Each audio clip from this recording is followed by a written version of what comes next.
Good morning. ഇന്ന് രാവിലെ ഒരു 6 മണിയായപ്പോൾ ഞാൻ എണീറ്റിട്ടുണ്ട്. വേറെ ഒന്നിനും വേണ്ടിയിട്ടില്ല, ഇന്ന് നമുക്ക് നമ്മുടെ ഡ്രൈവിംഗ് ടെസ്റ്റ് ഉണ്ട്. അപ്പോൾ അതിന് വേണ്ടിയിട്ട് ഒരു 6 മണിയൊക്കെ ആയിട്ടുണ്ട്. അതുകൊണ്ട് തന്നെ വീട്ടിൽ ആരും തന്നെ എണീറ്റിട്ടില്ല.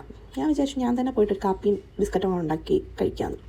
രാവിലെ തന്നെ ഒരു കാപ്പി കുടിക്കാണ്ട് ഒരു ദിവസം തുടങ്ങാമെന്ന് പറയുന്നത് കഞ്ഞിക്ക് ഉപ്പില്ലാത്ത പോലെയാണ്. അതുകൊണ്ടാണ് അങ്ങനെ ഞാൻ അടുക്കളയിൽ പോയി ഒരു കാപ്പിയൊക്കെ ഇട്ട് ബിസ്ക്കറ്റും കഴിച്ച് ഞാൻ വീട്ടിൽ നിന്ന് ഇറങ്ങി. നമുക്ക് അറിയാം ഡിസംബറൊക്കെ ആവാനായതുകൊണ്ട് തന്നെ നല്ല തണുപ്പാണ് കേട്ടോ. പിന്നെ ഞാൻ വയനാടും കൂടെ ആയതുകൊണ്ട് നല്ല അടിപൊളി കാലാവസ്ഥയാണ്. പിന്നെ നമ്മുടെ വീട്ടിൻ്റെ അവിടെ വണ്ടി നിർത്തത്തില്ല രാവിലെ തന്നെ ആയതുകൊണ്ട്. അപ്പോൾ ഞാൻ ടൗണിലേക്ക് പോയി. ടൗണിൽ പോയ പാടെ തന്നെ എനിക്കൊരു ബസ് കിട്ടി. ഞാൻ ആദ്യം തന്നെ പോകുന്നത് ഡ്രൈവിംഗ് പഠിച്ച സ്ഥലത്തോട്ടേക്കാണ്. കാരണം എനിക്കൊന്നും കൂടെ ഒന്ന് പ്രാക്ടീസ് ചെയ്യണം. കാരണം എനിക്ക് നല്ല പേടിയുണ്ട് എച്ച് കിട്ടുമെന്ന്. എനിക്ക് അത്ര അങ്ങോട്ട് പിടിയില്ല എച്ചിൻ്റെ കാര്യം. ഞാൻ അവിടെ എത്തി, ഞാൻ എച്ച് എടുത്തു, സീനൊന്നും ഉണ്ടായിരുന്നില്ല. ഞാൻ അപ്പം തന്നെ ഡ്രൈവിംഗ് ടെസ്റ്റ് നടക്കുന്ന സ്ഥലത്തോട്ട് പോയി.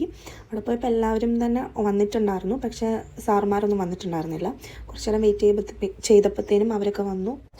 പിന്നെ അവർ നമ്മുടെ പേപ്പറൊക്കെ വെരിഫൈ ഒക്കെ ചെയ്ത് കഴിഞ്ഞ് ടെസ്റ്റിന് വേണ്ടിയിട്ട് വിട്ടു. ഞാൻ പോയിട്ട് എച്ച് എടുത്തു.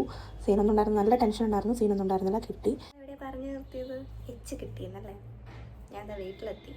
കുറേ കാര്യങ്ങൾ വീഡിയോസൊന്നും എടുക്കാൻ എനിക്ക് പറ്റിയില്ല. എന്താണെന്ന് വെച്ചാൽ എച്ച് കിട്ടി കഴിഞ്ഞപ്പോഴത്തേനും ഞാൻ റോഡ് ടെസ്റ്റിന് വേണ്ടി പോയി. സ്വാഭാവികമായും എനിക്ക് റോഡ് ടെസ്റ്റിന് കിട്ടിയില്ല.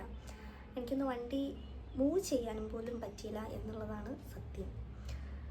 വണ്ടി സ്റ്റാർട്ടായി, പക്ഷെ മൂവ് ആവുന്നില്ലായിരുന്നു. എനിക്കൊന്ന് ഗിയർ മാറ്റിയിട്ട് എനിക്ക് വരുന്നു തോന്നുന്നു. എന്തായാലും അത് പോയി കിട്ടി. ഇനി അടുത്ത ടെസ്റ്റിന് വേണ്ടി പോകണം. അതിന് വേണ്ടി വെയിറ്റിംഗ് ആണ്. ഞാൻ വീട്ടിലെത്തി, ഫുഡൊക്കെ കഴിച്ചു. പിന്നെ നിങ്ങൾ മറക്കാതെ എന്നെ സബ്സ്ക്രൈബ് ചെയ്യണം, ലൈക്ക് ചെയ്യണം, ഷെയർ ചെയ്യണം, കമൻറ്റ് ചെയ്യണം വീഡിയോ ഇഷ്ടപ്പെടുകയാണെങ്കിൽ. അപ്പോൾ അത്രേ ഉള്ളൂ. Bye, see U.